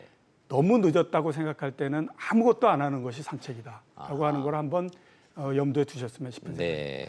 혹시 지금 이제 시장 상황 지켜보시면서 가슴앓이 하고 계신 분이 된다면은 우리 센터장님 말씀 잘 좀 새겨 들으시기 바라고 전체적으로 전문가들의 의견을 보면 정부와 기업과 시장 참여자들이 총체적으로 소통하고 이 위기를 극복하기 위한 무언가를 해야 된다라는 데는 공감대가 있는 것 같지만 3자 모두가 그것이 2% 부족하게 잘 안 되고 있다라는 점 정부와 기업과 시장 참여자들 모두 잘 새겨 듣고 잘 위기 극복을 해놨으면 좋겠습니다. 오늘 세 분 말씀 여기까지 듣겠습니다. 감사합니다. 잘 들었습니다.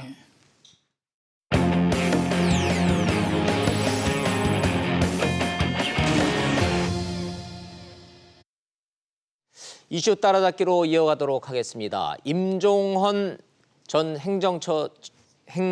법원 행정처 차장이 구치소에 들어간 지 하루 만에 다시 검찰에 나와서 했습니다. 입 다물기 전략이 좀 바뀌었다 그러는데 영상 보시고 이슈 따라잡기로 다시 돌아오겠습니다. 구속영장이 발부돼 서울구치소에 수감된 임종헌 전 법원행정처 차장이 구속 하루 만에 다시 서울중앙지검에 불려나왔습니다. 녹색 수의 차림에 흰색 마스크를 쓴 임 전 차장은 교도관들의 손에 이끌려 검찰청사로 들어갔습니다. 검찰은 영장전담판사로부터 범죄 혐의가 상당 부분 소명된다는 판단을 받은 만큼 이후로는 영장에서 공범 혐의자로 적시한 양승태 전 대법원장과 박병대, 고영한 전 법원행정처장의 혐의를 뒷받침할 증거를 보강하는 데 주력한다는 계획입니다. 다만 임 전 차장이 수사에 어떤 태도를 보일지가 변수입니다. 임 전 차장의 변호인은 법리보다 정치적 고려가 우선된 부당한 구속이라고 규정하면서 사안이 중하지 않고 직권남용죄 성립에 의문이 있으며 증거인멸의 염려가 전혀 없는데 구속한 것은 너무나 의외라고 반발했습니다. 따라서 검찰 수사에 협조하지 않을 것이라고 밝혔습니다. 또 사법농단 사건 재판을 담당할 특별재판부 구성 논의에 대해서는 국회의 신종 재판관여라며 반발했습니다. 검찰 관계자는 범죄 혐의가 소명돼 구속된 만큼 수사 협조 운운할 것이 아니라 사실을 있는 그대로 진술하면 될 것이라고 임 전 차장 변호인의 말을 일축했습니다. 네, 지금 검찰 상황 보셨습니다. 이슈 따라잡기 이어가도록 하겠습니다. 최진봉 교수님 나오셨습니다. 어서 오십시오. 네, 안녕하세요. 안녕하세요. 예. 임종원 처장 구속된 지 하루 만에 나왔는데 수사에 협조하지 않겠다. 무슨 뜻입니까? 아무래도 이제 묵비권인가요? 아니 자기가 생각할 때는 본인이 구속된 거에 대해 일단 충격을 받은 것 같고요. 첫 번째는 예. 두 번째 부당하다고 생각해요. 본인은 본인은 국민의 입장하고 좀 차이가 있는데 무슨 말이냐면 잘못한 건 맞다 인정해요. 예. 그런데 법적으로 처벌받을 만한 일을 한 적이 없다는 거예요. 특히 네. 직권남용에 있어서는 이건 직권남용이 아니다고 얘기해요. 왜냐하면 네. 법원 행정처의 차장이 할 수 있는 범위를 벗어나는 행동을 했거든요. 내가 원래 그런 거 하는 자리였다는 자리가 얘기예요. 아니라는 거죠. 예. 근데 실제 한 일을 보면 그보다 훨씬 더 많은 일을 했어요. 그렇죠. 왜냐하면 인사권을 쥐고 있기 때문에 네. 영향을 행사할 수 있는 많은 그런 어떤 여지가 있거든요. 이제 그런 부분 때문에 본인은 일단은 정치적 고려 때문에 본인이 구속이 된 거다. 또 네. 일각에서는 이렇게도 얘기하거든요. 꼬리자르기 아니냐. 임종원 내주고 양승태 보호하고. 살리고. 예, 뭐 이런 예. 식의 논리도 지금 얘기가 되고 있기 때문에 정치적 고려 때문에 본인이 지금 구속이 된 거다라고 네. 해서 반발을 하고 있는 상황입니다. 요 대목은 질문을 좀 하고 좀 넘어가야 되겠습니다. 예. 임종원 전 처장 영장 발부 안 될 거다라는 전망도 법조계에서 꽤 많았거든요. 그랬었죠. 그런데 발부됐지 않습니까? 예, 그렇죠. 결국은 발부 안 하고 기각되면 기존의 사법부에 대해는 못 믿겠다. 특별재판부로 가야 된다라는 여론. 국회에서의 예. 이 압박과 여론이 더 예. 커지는 것을 의식했을 것이다. 이 해석 동의하세요? 그럴 가능성도 있다고 봐요. 100%는 아니지만. 아니지만. 예, 그건 어느 정도 저는 그 영향력이 있었다고 보고요. 워낙 네. 이제 국민적 여론이 90% 이상이 기각이 됐었잖아요. 구속영장이 그 전까지만 그랬죠. 해도. 예. 그러다 보니까 국민적 여론이 상당히 부담이 됐을 것이고 그런 점이 일정 부분 저는 작용을 했을 거라고 봅니다. 다만 네. 이제 한 가지 그래도 그럼에도 불구하고 이번에 이제 영장 전담 판사가 예. 사법농단 사건과 직접적인 연관이 없는 사람이었어요. 그러니까 뭐 그런 부분도 일정 부분 또 작용했다. 이 두 가지가 아마 복합적으로 작용을 해서 구속영장이 발부가 되지 않았나 이런 생각이 듭니다. 알겠습니다. 이제 구속됐고 결국은 양승태 전 대법원장까지 이 수사의 칼끝이 가느냐 안 가느냐 이게 지금 핵심 관전 포인트죠. 그렇죠. 예. 저는 뭐 갈 거라고 보는데 예. 왜냐하면 사실은 뭐 임종원 차장이 지금은 이렇게 이제 수사를 거부하고 있고 진술을 거부하고 있잖아요. 네. 저는 심경의 변화가 올 가능성도 충분히 있다고 봅니다. 있고. 20일 동안 구속된 상태에서 이제 최 회장이 20일 동안 수사를 받게 되는데 네. 지금은 충격을 받아서 저렇게 반응을 하지만 설득을 어제도 조사하면서 검찰이 계속 그렇게 얘기했다는 거예요. 압박하지 않고 네. 설득을 했대요. 당신이 만약에 이거 모든 걸다 안 하면 엎었을 거냐. 그렇죠. 그렇게 될 수밖에 없는 거잖아요. 네. 왜냐하면 다른 심의관들 임종원 차장 밑에서 일했던 심의관들은 네. 임종원 차장이 지시를 했었고 했어. 이런 네. 부분들을 진술을 하고 있어요. 그럼 본인까지는 이미 확인이 된 거잖아요. 그렇죠. 근데 본인이 입을 닫고 있으면 양승태 전 대법원장은 보호할 수 있지만 본인이 모든 죄를 뒤집어 써야 돼요. 네. 이런 부분들이 있기 때문에 제가 볼 때는 심경의 변화가 올 가능성도 충분히 저는 있다고 봅니다. 지켜봐야 되겠군요. 예, 그렇습니다. 한번 좀 저 국민적 관심사니까 한번 좀 지켜보도록 하겠습니다. 이재명 지사 경찰 출두했대요? 그렇습니다. 9시 50분에 도착을 했는데 뭐라고 한마디 했나요? 한마디 여러 마디 했죠. 여러 마디 했어요. 예, 뭐라 그랬습니까? 그러니까 사필 규정 첫째 그 네. 얘기했고요. 그다음에 세옹지마 얘기를 했어요. 예. 그러니까 세옹지마라는 말을 들으면서 이런 생각이 들었어요. 정치적으로 본인이 탄압받고 있다는 이미지를 강하게 풍기는 말이다 이런 생각이 네. 들어요. 그러니까 그러면 지금은 자기가 탄압을 받고 있는 상황이다 이렇게 그러나 되는 거죠. 나중에 좋아질 거다 이런 거고 예. 뭐 이렇게 뭐랄까요 정치적 경랑 속에서 본인이 여러 가지 탄압을 받고 있는데 그럼에도 불구하고 본인은 의연하게 대처하겠다 이런 의미일 수도 예. 있을 것 같고 그다음에 이제 사필 규정은 또 얘기했어요. 그러니까 본인은 죄가 없다. 그럼에도 불구하고 경찰이 너무 무리한 수사를 하고 있다. 네. 이런 얘기를 했고 그다음에 국민이나 아니면 경찰이 이런 데 관심 갖지 말고 국민 네. 민생에 좀 관심 가졌으면 좋겠다. 네. 더 이상 자기 개인 사적인 문제가 여론에 자꾸 오르락내리락 하는 부분들이 별로 그렇게 기분이 좋지 않다. 이런 의도로 들릴 수 있는 발언들을 했습니다. 네. 시청자 입장에서 이재명 지사와 관련된 추가 질문 하나 더 드려도 되겠습니까? 예, 그러시죠. 솔직히 시청자들 입장에서는 이재명 지사가 경찰에 출석을 할 때 예. 김부선 씨와의 스캔들 문제 때문에 한 거는 왜 그런지 대충 알겠는데 예. 오늘 경찰에 출석한 거는 그거 아니잖아요. 그렇죠. 공직선거 수사의 대상은 도대체 뭡니까? 수사의 대상은 실제적으로 형을 이제 강제 입원시켰다는 부분이 있잖아요. 이 직권남용 문제. 직권남용 그런 문제. 부분. 그다음에 그 성남 FC의 그 예. 광고 협찬을 받을 때 네. 압박이나 협박을 했느냐 하는 부분이거든요. 시장으로서의 지위를 그렇죠. 행사를 했느냐 안 했느냐 이 부분. 문제예요. 그래서 공직선거법 위반 문제거든요. 저게 예. 왜냐하면 바른미래당이 저걸 고소를 했었어요. 예. 그래서 피고소인 자격으로 지금 된 거고 피고발된 거죠. 그러니까 그렇죠. 고발된 거기 피고발인 때문에 자격으로. 피고발인 자격으로 지금 나온 출석을 거예요. 한 겁니다. 맞습니다. 그래서 네. 직권남용과 특가법상 뇌물죄 그리고 예. 공직선거법상 허위사실공표죄. 그러니까 토론회에 나와서 이게 바른미래당 그렇게 주장하는 거죠. 네. 실제 이 일이 있었는데 친정 강제 입원이나 김무선 씨 관련 의혹이 문제가 진실인데 네. 본인이 거짓말을 했다. 그래서 허위사실 공포라고 예. 하는 이 세 가지 첫 제목을 번째 주장하고 거의 핵심은 거짓말이 했냐 안 했느냐 그렇죠, 그 그렇죠. 얘기예요. 네, 맞습니다. 그죠? 예. 나는 친형을 강제 입원시킨 적이 없고 없다. 김부선 씨하고는 아무런 관련이 관계 없다. 없다고 주장을 하고 있는데 예. 이게 거짓말이냐 아니냐 그렇죠. 이게 핵심인 그게 거예요. 핵심이죠. 예, 그거는 이제 맞습니다. 이해가 됐을 예. 거고 직권남용은요. 예. 직권남용도 친형 강제 입원 과정에 있어서 본인이 시장으로서 권력을 행사했느냐예요. 공무원들 동원했느냐 그렇죠. 안 했느냐. 예, 예, 예. 아, 그게 이제 그게, 관전 예. 포인트고. 그렇죠. 저 뇌물죄 부분 저거는 조금 굉장히 미묘한 부분이던데. 그렇죠. 저게 이제 성남 FC의 돈을 그 기업들이 예. 각출한, 그러니까 지원한 거죠. 사실은 협찬하고 이런 건데 맞아요. 이 돈을 협찬하는 과정에 시장이 압력을 행사했느냐의 문제예요. 그러니까 그렇죠. 자발적으로 하지 않고 네. 이런 기업들한테 압력을 해서 돈을 내도록 만들었느냐 하는 부분. 네. 이 부분인데 이게 이제 저게 뇌물죄가 되려면 사실 뭔가 혜택을 주고서 그 사람들이 돈을 지급해야 되는 거 아니겠습니까? 네. 근데 찾아내기가 본인들이 정말 그런 일이 있었다고 하면 네. 기업에서 밝히지 않는 이상은 찾아내기가 좀 어려운 부분이 있어요. 그래서 그러니까 이 박근혜 이 최순실 국정농단 사건을 겪으면서 국민 그렇죠. 여러분들이 다 이제 준 법률인들이 예, 다 예, 되셔서 특가법상 뇌물죄가 성립이 되려면 부정한 청탁이 있어야 반드시 되고 있어야 돼요. 예. 그 돈이 내 주머니에 들어오지 않고 제3자로 흘러갔어도 재단으로 갔어도 그 대가성만 인정되면 인정이 되면. 감옥 가는 거예요. 그렇죠. 맞습니다. 그러면은 대통령도 탄핵되는 마당에 예. 뭐 시장으로서의 저 뇌물죄 부분은 대단히 큰 거죠. 그렇죠. 그래서 이재명 지사 입장에서는 저 세 번째 혐의는 뭐 아니면 도 도가 아닙니까? 되는 거죠. 맞습니다. 그렇죠? 그런 상황이 된 거죠. 그래서 가장 처벌도 높을 수 있고. 저 부분이 유죄가 나오면은 경기지사에서 떨어지는 거예요. 그럴 가능성도 있어요. 그럴 충분히. 수도 있죠. 그러니까 예. 뭐 여러 가지 예를 들어서 지사의직을 할 수 없을 정도의 형량이 나오게 되면 네. 지사를 그만둬야 되는 거죠. 결국. 굉장히 심각한 심각한 문제이기는 상황이죠. 한데 예, 본인은 맞습니다. 사필 규정으로 돌파할 수 있다 이렇게 예, 그렇게 지금 자신감을 주장을 하고 보냈다 있습니다. 이거죠. 예, 혹시 여기에 대해서 경찰에 무슨 뭐 반응 같은 게 나온 게 있나요? 지금까지 경찰의 반응은 특별히 없어요. 그러니까 경찰은 뭐 원칙대로 하겠다는 것이고 원칙대로 이제 한다. 중요한 건 아직까지는 경찰이 어떤 증거를 가지고 있는지를 구체적으로 밝히지 않았어요. 예컨대 네. 김부선 씨 조사하는 과정에서 김부선 씨가 많은 증거를 제출했다고 본인은 얘기하잖아요. 네. 근데 경찰은 따로 무슨 얘기를 한 적이 없었거든요. 아무 얘기 없죠. 그래서 어느 만큼의 증거를 갖고 있느냐 중요할 것 같아요. 네. 그러니까 이재명 지사도 사실은 모르잖아요. 지금 경찰이 어떤 증거를 그렇죠. 갖고 있는지는.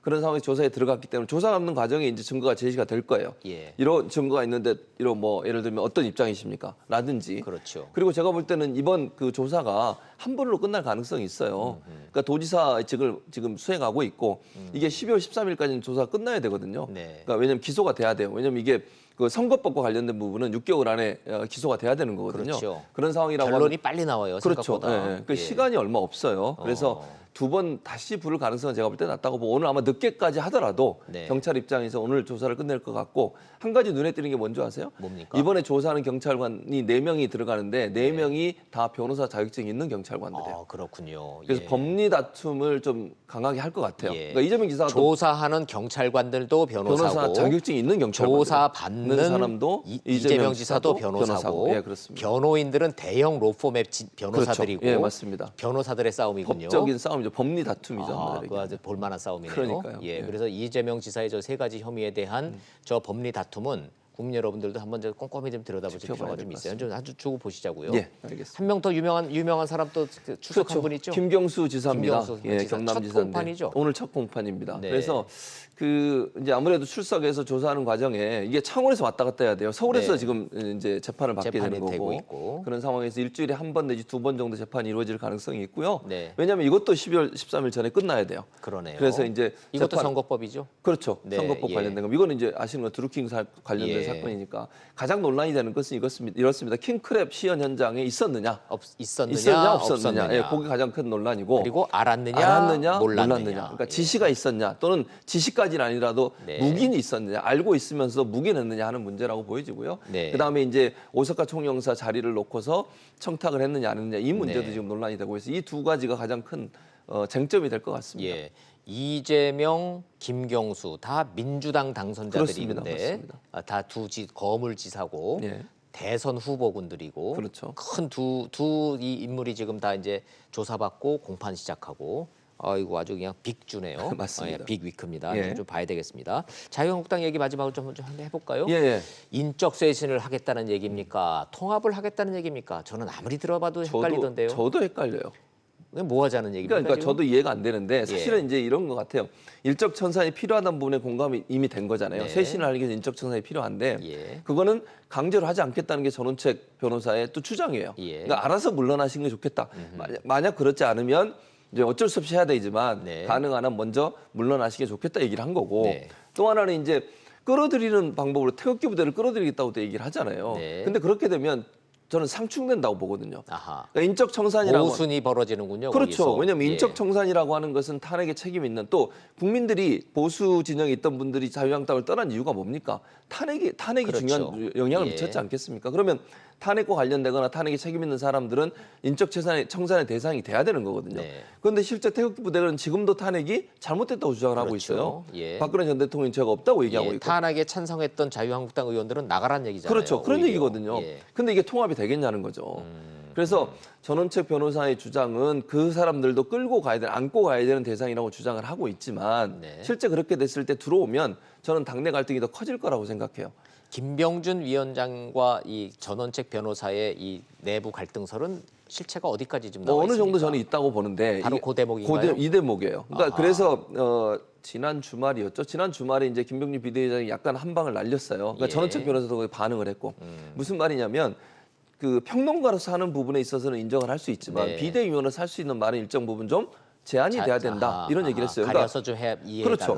왜냐하면 비대위하고 조강특위는 다르잖아요. 그렇죠. 그러니까 비대위는 전체적으로 당을 운영하는 비상대책위원회고 예. 조강특위는 조직화가 특위만 담당하는 특위인데 예. 발언한 내용이나 이런 행보를 보면 전원책 변호사의 행보가 당 전체에 관련된 얘기들을 하는 경우들이 가끔 있어요. 정확히 말하면 조강특위라는 거는 각 당협위원장 그렇죠. 263개로 쪼개져 있는 자유한국당의 당협위원장을 결정하는 예. 위원회인데 그렇죠.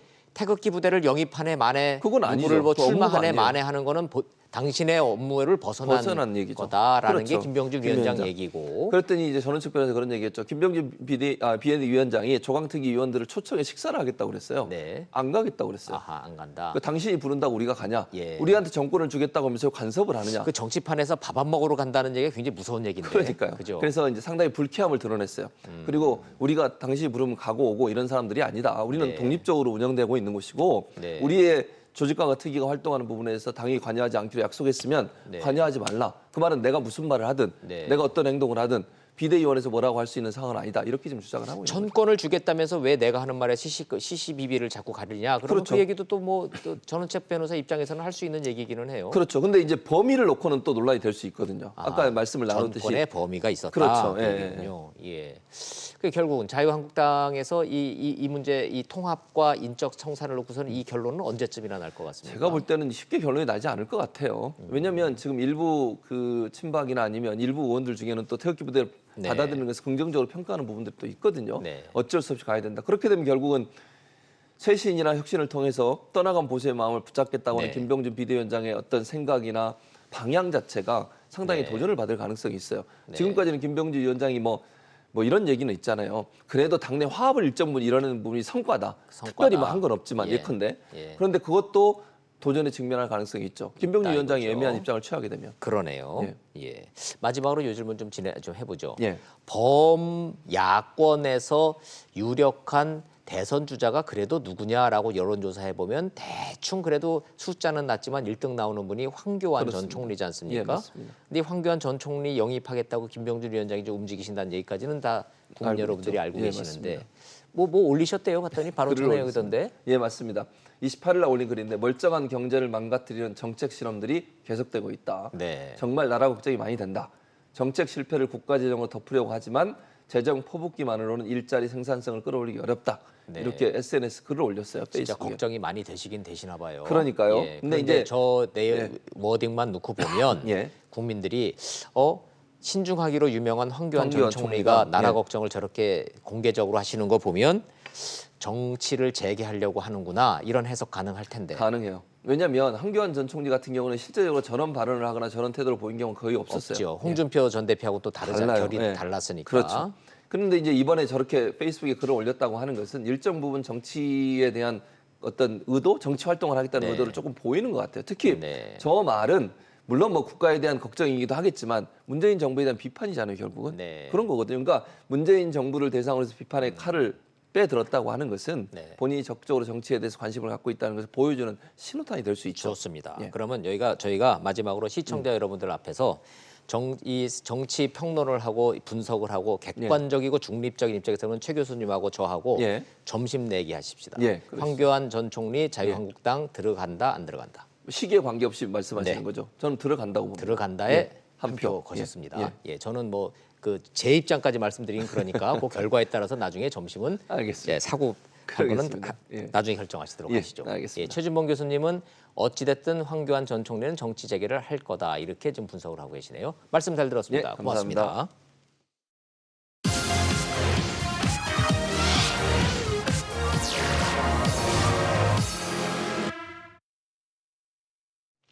온 나라가 경제 걱정인데 대통령이 남북관계에 신경 쓰느라 경제를 못 챙긴다는 말이 공공연합니다.